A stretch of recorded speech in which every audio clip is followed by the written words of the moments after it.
समृद्धी महामार्गावर प्रवास करणाऱ्यांच्या खिशाला आता कात्री बसणार आहे। 1 एप्रिल पासून समृद्धी महामार्गावरती 19% टोल वाढ लागू करण्यात आलेली आहे। नागपूर ते इगतपुरी हा 625 किलोमीटरचा मार्ग आहे आणि या मार्गावर प्रवासासाठी 1290 रुपये इतका टोल द्यावा लागेल। पुढील 3 वर्षांसाठी म्हणजे 31 मार्च 2028 पर्यंत हे टोल दर लागू असतील।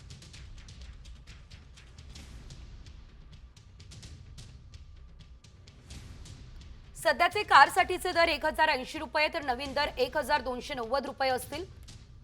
मिनी बससाठी सध्याचे दर 1745 रुपये जे की आता 2075 रुपये होऊ शकतात। बस आणि ट्रकसाठी सध्या 3665 रुपये आकारले जातात तर नवीन दर 4355 असणार। अवजड वाहनांसाठी सध्या 5740 रुपये आकारले जातात तर नवीन दर मात्र 6830 असण्याची शक्यता आहे। अति अवजड वाहनांसाठी सध्याचे दर 6980 तर नवीन दर 8315 रुपये इतके असण्याची शक्यता आहे।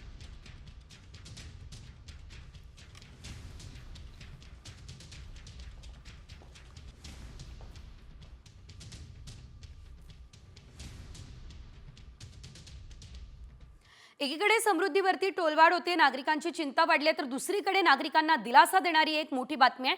कारण HSRP नंबर प्लेट लावण्यासाठी आता मुदतवाढ देण्यात आली आहे। सरकारने याआधी 30 मार्चची डेडलाईन दिलेली होती, मात्र डेडलाईन संपायला फक्त 10 दिवस शिल्लक आहे। असं असताना ही मुदतवाढ देण्यात आलेली आहे। एकंदरीत आता जुन्या वाहनांना देखील ही HSRP नंबर प्लेट बसवण्यासाठी 30 जून 2025 ची नवीन डेडलाईन ही देण्यात आलेली आहे।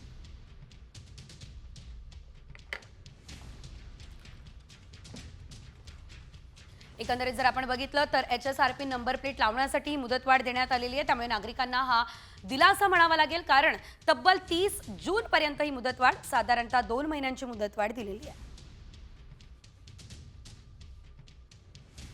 यानंतर राज्यभरातल्या बातम्यांचा वेगवान आढावा। धाराशिवमध्ये औरंगजेबाचं स्टेटस ठेवल्यानं हिंदू संघटना आक्रमक झालेल्या आहे। उमरगा तालुक्यातील नारंगवाडी या ठिकाणी हिंदू संघटनांनी रस्त्यावर टायर पेटवत रास्ता रोको केलाय। आरोपीला तत्काळ अटक करा अशी मागणी हिंदू संघटनांनी केली। पोलिसांचा मोठा फौजफाटाही तैनात करण्यात आला।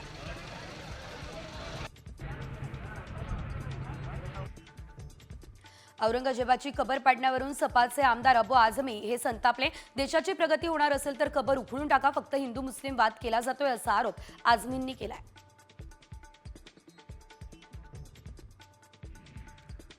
नागपूरमधील हिंसाचार घटना घडवण्याच्या पूर्वीचे सीसीटीव्ही व्हिडिओ समोर आले। काही तरुण शिवाजी पुतळ्याकडे पाहणी करतानाचे हे व्हिडिओ वाटताय। हे व्हिडिओ व्हायरल होत आहे आणि पोलीस सध्या याचा तपास करत आहे। यामध्ये हिंसाचार घडवणारे कोण होते याची तपासणी सुद्धा केली जाते। नागपूर हिंसाचार प्रकरणामध्ये फहीम खानला अटक झाली आणि आता दुसऱ्या मास्टरमाइंडला अटक करण्यात आली आहे। सय्यद असीम अली असं नाव असून त्यानं मायनॉरिटी डेमोक्रॅटिक पार्टीचा तो पदाधिकारी असल्याचं कळतंय। याआधी एका हिंदू नेत्याच्या हत्या प्रकरणामध्ये त्याला अटक झालेली, त्याच्यावर दंगा भडकवण्याचा संशय आहे। पालघर जिल्ह्यामध्ये पंतप्रधान आवास योजना ग्रामीण अंतर्गत 60,914 घरकुलांचं उद्दिष्ट ठेवण्यात आलं। त्यापैकी 60,192 प्रस्तावांना जिल्हा प्रशासनानं हिरवा कंदील दिलाय। म्हणजेच एकूण प्रस्तावांपैकी 98.81% अर्जांना मंजुरी सुद्धा देण्यात आलेली आहे। राज्यातील 22 जिल्ह्यांमधील 54 लाखांहून अधिक शेतकऱ्यांना मोठा दिलासा मिळाला। पीक विमा योजनेअंतर्गत 2160 कोटी रुपयांच्या भरपाईला मंजुरी मिळाली आहे। राज्य सरकार लवकरच विमा कंपन्यांना 700 कोटींचा पहिला हप्ता देणार आहे। कंपन्यांना हप्ता मिळाल्यावरती शेतकऱ्यांना विमा भरपाई मिळण्यास सुरुवात होईल।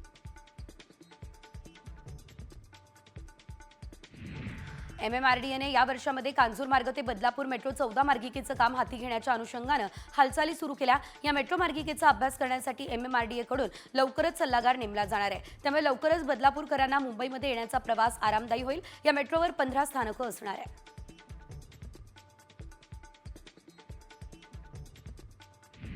मुंबई नागपूर, मुंबई आणि पुणे नागपूर या दरम्यान पुणे दरम्यान उन्हाळी विशेष 98 रेल्वे गाड्या सुरू करण्यात येत आहे। तर उन्हाळी सुट्ट्यांमध्ये प्रवाशांची वाढती मागणी लक्षात घेता मध्य रेल्वे नागपूर विभागानं मुंबई, पुणे आणि नागपूर दरम्यान विशेष गाड्या सुरू करण्याचा निर्णय घेतला आहे।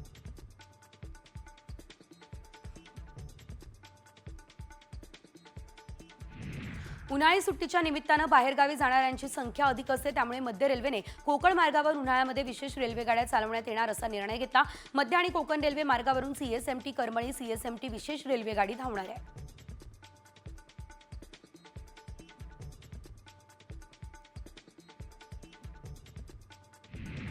निलंबित वादग्रस्त IAS अधिकारी पूजा खेडकर हिच्या नॉन क्रिमिलियर प्रमाणपत्रांबाबत नाशिक विभागीय आयुक्तांनी अहवाल मागवला। अहिल्यानगर जिल्हाधिकाऱ्यांकडून मागवलेल्या अहवालामध्ये तब्बल 12 मालमत्तांचा उल्लेख आहे। या पार्श्वभूमीवर नाशिक विभागीय आयुक्त कार्यालयाकडून खेडकर कुटुंबियांना कारणे दाखवा नोटीस बजावण्यात आलेली आहे।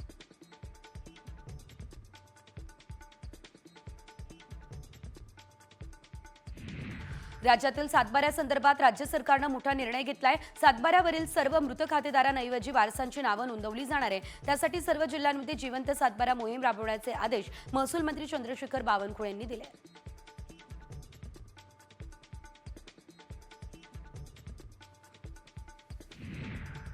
ज्येष्ठ शिल्पकार राम सुतार यांना यंदाचा महाराष्ट्र भूषण पुरस्कार जाहीर झाला। मुख्यमंत्री देवेंद्र फडणवीस यांनी याबाबत विधानसभेत घोषणा केली। राज्य सरकारकडून महाराष्ट्र भूषण हा पुरस्कार दरवर्षी दिला जातो। राम सुतार यांचं वय 100 वर्ष आहे। आजही ते शिल्प तयार करतात, अशी माहिती मुख्यमंत्र्यांनी सभागृहात दिली।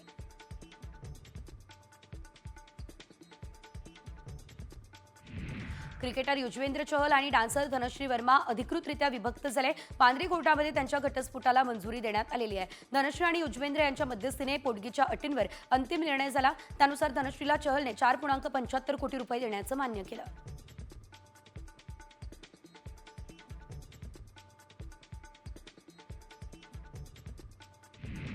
लंडनहून आलेल्या 35 वर्षीय मर्चंट नेव्ही अधिकाऱ्याची प्रियकराच्या मदतीने पत्नीने हत्या केली आहे। आरोपींना अटक करण्यात आली आहे। पोलिसांनी मुस्कान आणि तिचा प्रियकर साहिल शुक्लाला न्यायालयामध्ये हजर केलं। न्यायालयाकडून बाहेर पडताच वकिलांनी कोर्टाच्या परिसरात साहिलला मारहाण केली।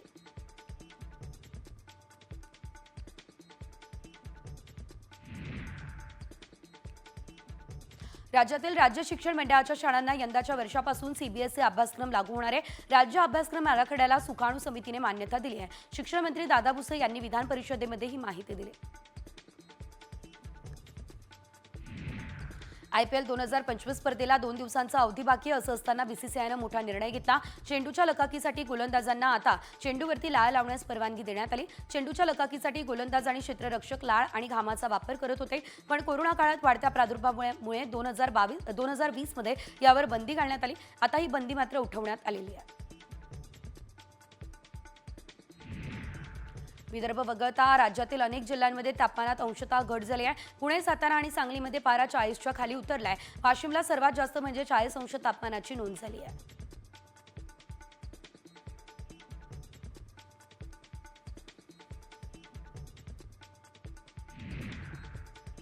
आणि आता औरंगजेबाची कबर असलेल्या छत्रपती संभाजीनगरमधून एक मोठी बातमी।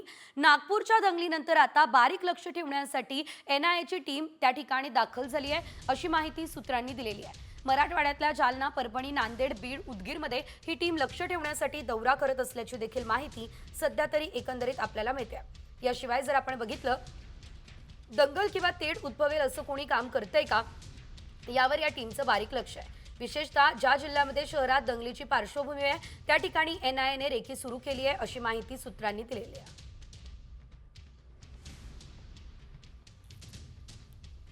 तर एकंदरीत आपण जर बघितलं तर NIAची टीम सुद्धा आता अलर्ट झालेली आहे। संभाजीनगरमध्ये तणावाची परिस्थिती निर्माण होऊ नये यासाठी ही खबरदारी। आणि आता सोमनाथ सूर्यवंशी यांच्या मृत्यू प्रकरणी एक धक्कादायक माहिती। सोमनाथ सूर्यवंशी यांच्या मृत्यूला पोलीस जबाबदार आहे असा ठपका न्यायदंडाधिकाऱ्यांच्या अहवालात ठेवण्यात आलेला आहे। त्यांचा मृत्यू मारहाणीमध्ये झालाय असं अहवाल म्हणतंय।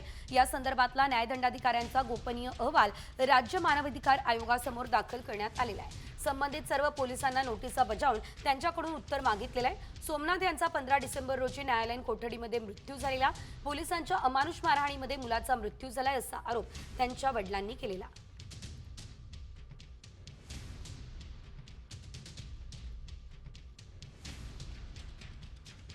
परभणीच्या नवामोंढा पोलीस ठाण्यात मारहाण झाली असल्याचं सांगितलं जात आहे। सोमनाथ सूर्यवंशी यांचा मृत्यू मारहाणीमध्ये झाला असल्याचं देखील कळत आहे। सूर्यवंशींच्या मृत्यूला पोलीसच जबाबदार असल्याचं सुद्धा सांगितलं जात आहे। राज्य मानवाधिकार आयोगाकडून या संदर्भात दखल घेण्यात आली आहे। संबंधित सर्व पोलिसांना नोटिसा बजावून उत्तर सुद्धा मागितलंय। सोमनाथ सूर्यवंशी यांचा मृत्यू जो तो मारहाणीमध्ये झाला आणि यामध्ये पोलीसच दोषी असल्याचं सध्या सांगितलं जात आहे। त्यामुळे ही बातमी अतिशय मोठी म्हणावी लागणार।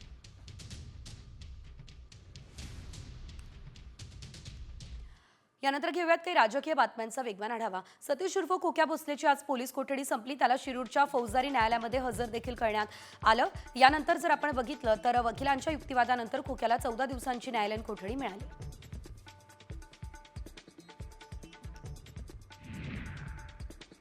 बीडच्या आश्रमशाळेतील दिवंगत शिक्षक धनंजय नागरगोजे यांनी फेसबुक पोस्ट केली आणि आत्महत्या केलेली आहे। त्याशिवाय आता त्यांच्या मुलांच्या शिक्षणाची जबाबदारी खासदार सुप्रिया सुळेंनी घेतलेली आहे। त्याचबरोबर नागरगोजे यांच्या पत्नी आणि दिराला रोजगार मिळावा यासाठी प्रयत्न करणार असंही त्या म्हणाल्या।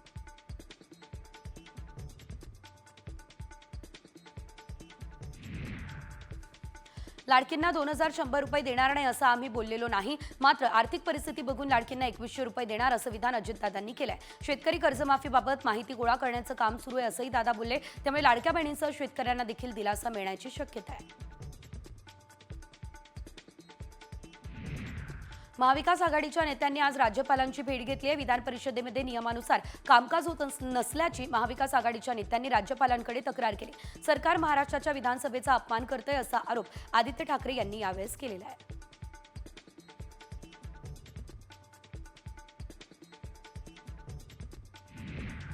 नागपूर दंगलीवरून ठाकरेंनी शिंदेंकडे बोट दाखवलंय, कारण एका ठिकाणी भाजपचे आमदार नगर विकास खात्यातील भ्रष्टाचार बाहेर काढतात आणि दुसरीकडे नागपूरमध्ये दंगल घडते। त्यामुळे ही दंगल नेमकी कुणाची असा सवाल ठाकरेंनी उपस्थित केलाय।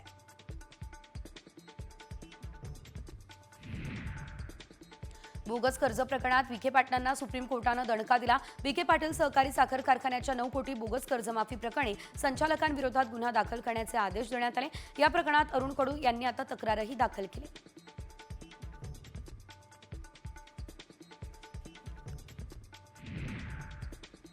आणि आता बातमी आहे लाडकी बहीण योजनेसंदर्भातली। बातमी मोठी आहे। 8 लाख महिलांनी लाडकी बहीण आणि नमो शेतकरी योजनांचा लाभ घेतलाय असं समोर येत आहे। त्यामुळे आता या महिलांना लाडकी बहीण योजनेअंतर्गत फक्त 6000 रुपये मिळण्याची शक्यता आहे। नमो शेतकरी योजनेअंतर्गत राज्य सरकार 6000 आणि केंद्र सरकार 6000 असे एकूण 12000 रुपये देते। लाडकी बहीण योजनेच्या नियमानुसार महिलांना शासकीय योजनांमधून वर्षाकाठी 18000 रुपयांपेक्षा अधिकचा पैसा दिला जाणार नाही। त्यामुळे आता लाडकी बहीण योजनेच्या नियमात बदल केले जाणार अशी माहिती सध्या तरी मिळते आहे। 8 लाख बहिणींनी 2 योजनांचा लाभ घेतलेला आहे।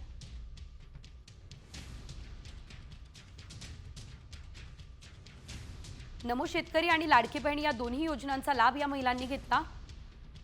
त्या बहिणींना वर्षाकाठी 6000 रुपये आता मिळणार असल्याचं कळतंय। लाडकी बहीण योजनेच्या नियमांमध्ये त्यामुळे बदल होणार का हे देखील बघणं आता महत्त्वाचं असेल। नमो शेतकरी योजनेमध्ये 12000 रुपये मिळतात।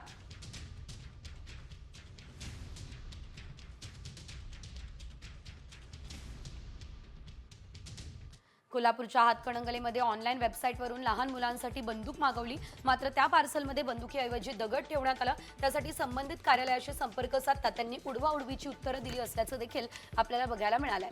तर याशिवाय डिलिव्हरी बॉयचा जबाब नोंदवलाय, त्याच्याकडून पैसे देखील रोख परत घेतलाय।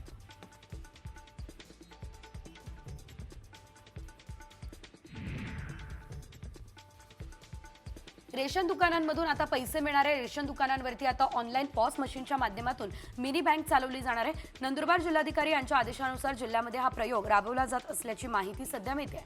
रेशन दुकानावर मिनी बँक चालवणारा नंदुरबार जिल्हा हा राज्यातील पहिला जिल्हा ठरणार आहे।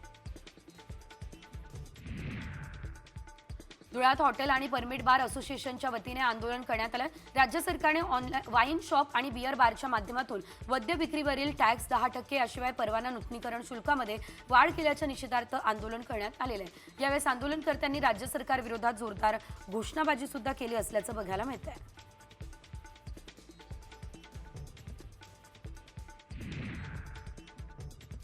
बुद्धगया महाबोधी महाविहार मुक्तीसाठी देशपातळीवरती आंदोलन सुरू आहे। महाडमध्ये सत्याग्रह दिनासाठी आलेल्या समता सैनिक दलाच्या कार्यकर्त्यांनी चौदार तळ्यासमोर निदर्शनं केली। महाबोधी महाविहार मुक्त करा अशी मागणी यावेळेस करण्यात आली।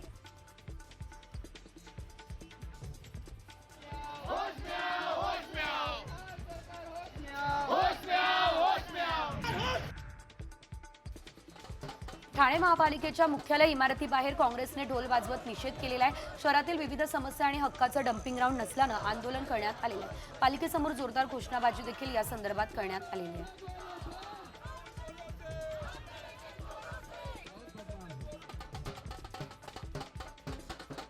ठाण्यातील नागरिकांच्या घरातील प्रीपेड मीटर अचानक लावण्यास सुरुवात करण्यात आलेली आहे। यामध्ये या मीटरमुळे सरकारला 12,000 रुपयांचा भुर्दंड पडणार आहे। प्रीपेड मीटर अचानक बंद झाला तर याची जबाबदारी अदानी कंपनी घेणार आहे। अदानी कंपनीच्या लोकांनी गळ्यात आय कार्ड असणं आवश्यक आहे, अन्यथा आमच्या रोषाला सामोरं जावं लागेल असा इशारा अविनाश जाधव यांनी दिला आहे।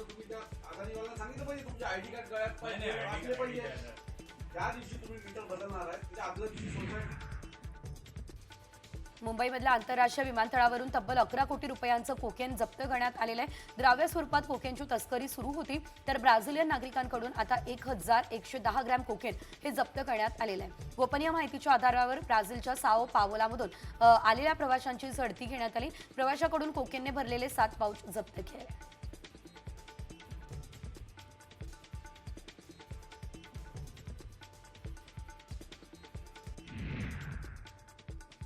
टेम्पो ट्रॅव्हलला आग लागून कर्मचाऱ्यांना चालकानेच मारल्याची घटना समोर आली आहे। या घटनेचा व्हिडिओ आता समोर आलेला आहे। यामध्ये जर आपण बघितलं, कर्मचाऱ्यांनी मजुरीचं काम सांगितल्याचा राग चालकाच्या मनात होता। गाडीला आग लावल्यानं 12 पैकी 4 जणांचा मृत्यू झाला।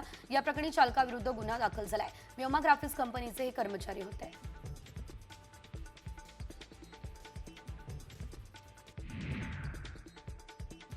अमरावतीच्या वरुडमध्ये विद्यार्थिनीने विहिरीमध्ये उडी मारून आत्महत्या केली असल्याचं बघायला मिळत आहे।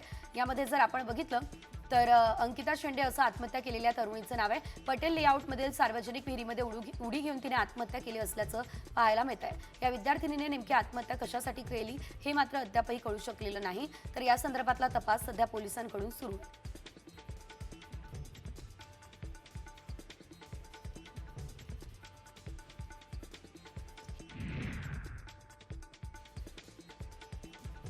अंधेरीच्या न्यू इस्टेट महाकाली गुफा रोडवरती मोठी आग लागली आहे। यातील पहिल्या मजल्यावरील गाड्यांना आग लागली। सुदैवाने यात कुठली जीवितहानी झालेली नाही। अद्याप आगीचं कारण अस्पष्ट आहे। अग्निशमक दल आगीवरती नियंत्रण मिळवण्यासाठी शर्थीचे प्रयत्न करतायत, तर हवेत धुराचे प्रचंड लोट पसरले आहे।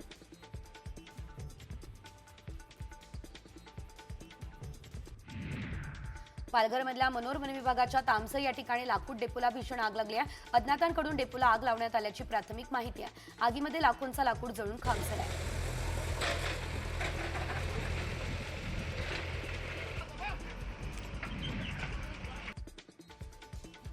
कराडच्या यशवंतनगरमध्ये सह्याद्री साखर कारखान्यामध्ये बॉयलरचा स्फोट झाला। कारखान्यात ईएसपी टेस्टिंग करत असताना ही घटना घडली। या घटनेमध्ये 3 कर्मचारी गंभीर जखमी झाले। जखमींना रुग्णालयात उपचारासाठी दाखल करण्यात आलेले आहे।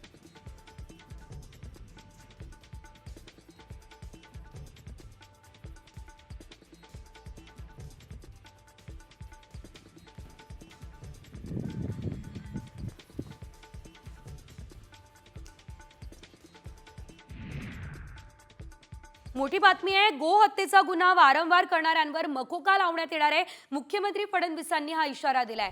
तशी घोषणा त्यांनी गुरुवारी विधानसभेमध्ये केली आहे। आमदार संग्राम जगताप यांनी मांडलेल्या लक्षवेधीवर फडणवीसांनी ही घोषणा केलेली आहे। तर राज्य सरकार गोहत्या प्रकरणांवर बारकाईने लक्ष ठेवून आहे आणि हे गुन्हे थांबवण्यासाठी सर्वतोपरी प्रयत्न केले जात आहे, असं आश्वासन सुद्धा मुख्यमंत्र्यांनी दिलंय। सदस्यांनी जी मागणी केली, गोहत्येच्या संदर्भात वारंवार ज्यांच्यावर अशा प्रकारचे गुन्हे दाखल होतात, आता या संदर्भात निर्देश दिले जातील की वारंवार जर गोहत्येच्या संदर्भातले गुन्हे दाखल झाले तर संघटित गुन्हेगारी कायद्यामध्ये त्यांच्यावर कारवाई करण्यात येईल। पुण्यातील वाघोलीकर बुलेटच्या धडाधड आवाजामुळे त्रस्त झाले। रात्रीच्या वेळी रस्त्यावरती धडधड करत धावणाऱ्या बुलेट्समुळे पादचारी आणि ज्येष्ठ नागरिकांना विशेष अडचणींना सामोरं जावं लागते। वाहतूक पोलिसांकडून या बुलेटबाजांना नियंत्रणात आणण्यासाठी कठोर कारवाई करण्याची मागणी केली जाते।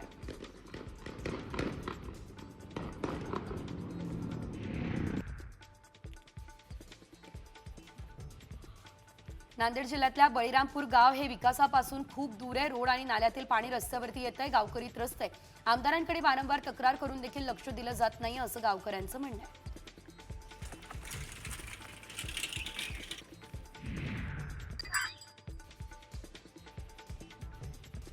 जालन्याच्या नाणेगावामध्ये पाण्याच्या टाकीचं काम पूर्ण झालेलं आहे। पाण्याचे नळ अजूनही मात्र उपलब्ध नाही आहे। गावातील नागरिकांना पिण्याच्या पाण्यासाठी त्रास सहन करावा लागतोय। नागरिकांनी ग्रामपंचायत कार्यालयामध्ये अर्ज दाखल करून पिण्याचे नळ उपलब्ध करून देण्याची मागणी केलेली आहे।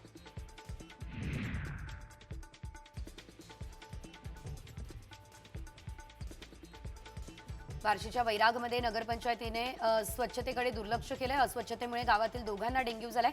नगरपंचायत याकडे दुर्लक्ष करत असल्याचा आरोप नागरिकांनी केलाय।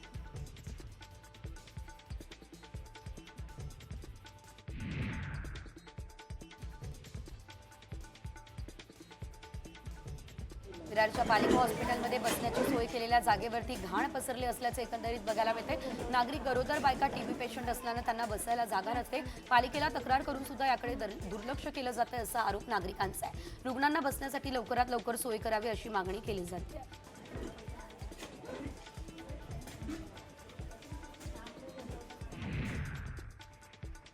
संगमनेरच्या मालपाणी हेल्थ क्लबमध्ये विवाह सोहळ्यासाठी उभारलेल्या स्टेजला आग लागली आहे। या आगीमध्ये 2 तरुण गंभीर जखमी झाले। अग्निशमन विभागाच्या जवानांनी आग आटोक्यात आणली आहे। आगीचं कारण मात्र अद्यापही अस्पष्ट असल्याचं बघायला मिळतं।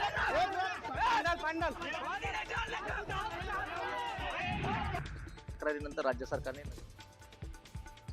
पंढरपूरमध्ये चंद्रभागा नदी स्वच्छ आणि शुद्ध करण्यासाठी सेपर टेक्नॉलॉजीचा वापर हा करण्यात आलेला आहे। मात्र ही यंत्रणा कुचकामी ठरली आहे। या प्रकल्पात मोठ्या प्रमाणात गैरव्यवहार झालाय। सगळा खर्च पाण्यात गेलाय। या प्रकरणी सखोल चौकशी करण्याची मागणी सामाजिक कार्यकर्त्यांनी केली आहे।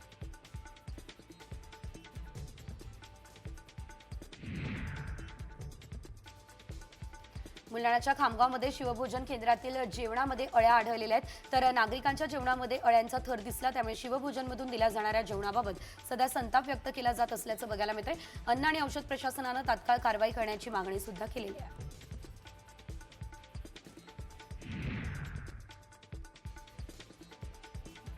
साम टीव्हीच्या बातमीनंतर वांगणी बदलापूर रस्त्याचं काम करणाऱ्या ठेकेदाराला आता खडबडून जाग आली आहे। वाहन चालकाच्या सुरक्षेसाठी यावेळेस रस्त्याचं काम करणाऱ्या ठेकेदाराने सुरक्षा पट्ट्या लावलेल्या आहेत। तर काही दिवसांपासून इथल्या गणेश घाटाजवळ भीषण अपघात सुद्धा झालेला होता। कोल्हापूरच्या घुणकीमध्ये पुणे बंगळुरू महामार्गालगतच्या शेतात गव्यांचा वावर वाढलाय। ऊस शेती परिसरामध्ये महामार्गालगत अचानक गवे पाहिल्यानंतर शेतकऱ्यांची चांगलीच धांदल उडाली असल्याचं बघायला मिळालंय।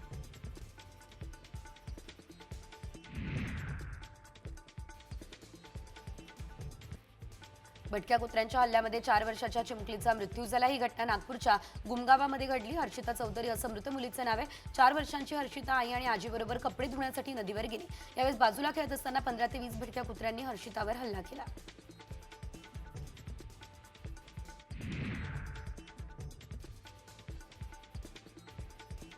राज्यात पपईला चांगली मागणी असल्याचं बघायला मिळतंय। त्यामुळे पपईच्या भावातील तेजी टिकून आहे। पपईचे वाढलेले भाव मागील काही दिवसांपासून स्थिर आहे। वाढती उष्णता आणि रमजानमुळे पपईला चांगला उठाव आहे। सध्या पपईला 1700 ते 2000 रुपयांचा भाव आहे आणि हाच दर काही दिवसांसाठी कायम राहील असा अंदाज आहे।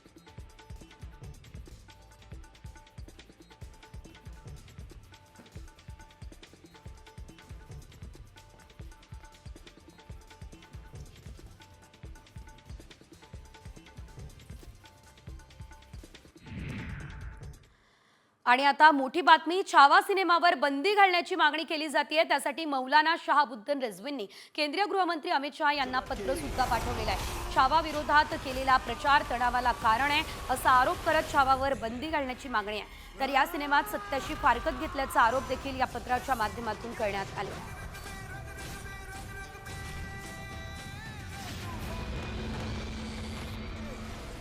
हमें हराने वाली हर कोशिश को मारेंगे। फिल्म छावा के संबंध में मैंने गृह मंत्री अमित शाह जी को एक पत्र लिख करके मांग की है कि ये फिल्म ऐसी है जिसको देखने के बाद नौजवान उत्तेजित हो जाते हैं, भड़क जाते हैं और इसी वजह से नागपुर का दंगा हुआ। नागपुर के दंगे की अगर मुजरिम है तो ये फिल्म छावा है। इसलिए इस फिल्म पर रोक लगाई जाए, प्रतिबंध लगाई जाए।